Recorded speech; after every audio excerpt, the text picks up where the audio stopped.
तो important question अभी हम एक इथाइल एल्कोहल और इथेनॉल के डिस्कस करेंगे और सोप का इंपॉर्टेंट क्वेश्चन हम डिस्कस करेंगे।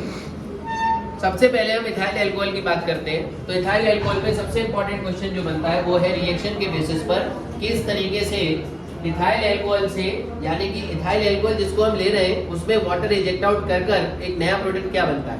तो क्वेश्चन डिहाइड्रेशन रिएक्शन के नाम से आएगा या फिर प्रोडक्ट के नाम से आएगा, देखते हैं।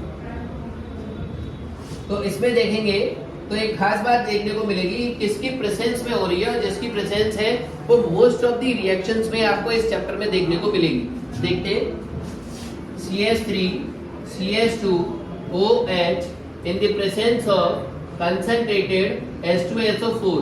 कंसंट्रेटेड H2SO4 यानी कि डिहाइड्रेटिंग एजेंट की तरह ये बोलते हैं इसको, और इसको काम भी यही करता है, डिहाइड्रेट करने का काम करता है। तो यहाँ से OH निकालना, एक H इसमें से हटाना है, तो क्या आएगा CH2 यानी कि हम ये कह सकते हैं C2H4 प्लस H2। ये किसका फॉर्मूला है, इथाइल एल्कोहल। और अब जो बन रहा है दैट इज 2 कार्बन है, दैट इज ईथीन। तो क्वेश्चन यहाँ पर ये आएगा कि convert ethyl alcohol to ethene. अब जब आप क्वेश्चन कर रहे होंगे, क्वेश्चन पेपर पढ़ेंगे तो आपको ये दिक्कत आ जाएगी कि ये तो कंपाउंड पढ़ा ही नहीं था। तो इस तरीके से कन्वर्जन आपको देखने को मिलेगा। तो इथाइल एल्कोहल टू ईथीन कैसे बनता है, एक क्वेश्चन ये यहाँ पर बनता है। अगला क्वेश्चन जो बनता है, सबसे पहले आपको इथाइल एसीटेट और एसीटेट के साथ साथ इथेनोएट ये क्या होता है, इसका फॉर्मूला जरूर पढ़कर जाएं। इथाइल एसीटेट, इथाइल इथेनोएट, साथ के साथ इसी में से एस्टेरिफिकेशन रिएक्शन, ये एक ही के पार्ट बता रहा हूं मैं, यानी कि एल्कोहल के, इथाइल एल्कोहल के एक ही पेज पर, एक ही टॉपिक पर, एक ही रिएक्शन के जस्ट नीचे जिस किताब से आप पढ़ रहे हैं उसके नीचे ये सारी चीजें एक साथ लिखी हुई मिलेगी आपको। तो डिफाइन एस्टेरिफिकेशन यानी कि एस्टर, ये वो चीज है जो कि परफ्यूम बनाने में इस केमिकल का इस्तेमाल किया जाता है, यानी कि एस्टर का इस्तेमाल किया जाता है, एस्टेरिफिकेशन। अगला जो रिएक्शन जो बनती है वो है हमारी सोडियम इथॉक्साइड।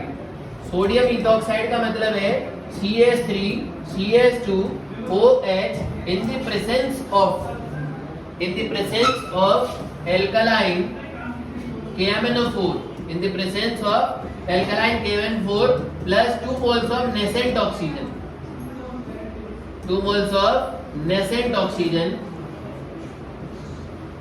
तो इस रिएक्शन को हम देखते हैं CH3 CH2 OH plus 2 moles of nascent oxygen, alkaline KMnO4 या फिर एसिडिफाइड K2Cr2O7, ऐसे रिएक्शन लिखकर आएगी।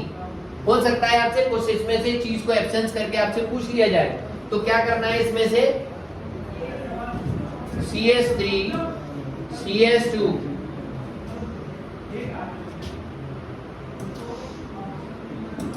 CH3C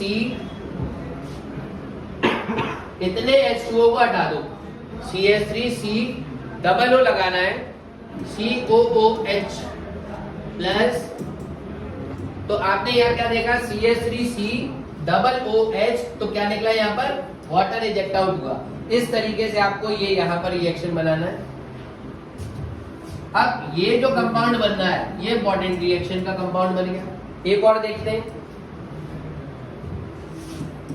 इसको बोलते हैं sodium metal test, sodium metal test. CH3 CH2 OH ethyl alcohol. Ethyl alcohol के बाद यहाँ पर सोडियम को रखा जाएगा, यानी कि यहाँ पर सोडियम से रिएक्ट कराएंगे तो CH3 CH2 O negative Na positive plus H2, इसका नाम है सोडियम इथॉक्साइड। ये हमारी इस वीडियो में हमने एल्कोहल के पॉसिबल क्वेश्चंस जो आने के चांसेस हैं रिएक्शन के बेसिस पर ये सारे डिस्कस किए हुए हैं।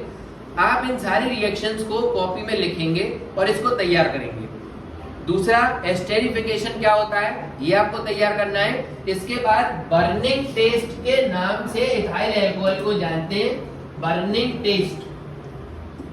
टेस्ट किसका है? That is of ethyl alcohol. और इसका बॉइलिंग पॉइंट आपको अच्छे से तैयार करके जाना है। ये इथाइल अल्कोहल की रिएक्शन है। अगली रिएक्शन जो आई, अगली जो हमारी वीडियो आ रही है वो आएगी डीनेचर्ड अल्कोहल के बेसिस पर क्या क्या उसमें मिलाया जाता है, रेक्टिफाइड स्प्रिट और एब्सोल्यूट अल्कोहल ये क्या होता है। ये 3 टॉपिक की एक अगली वीडियो आपको देखने को मिलेगी। जय हिंद।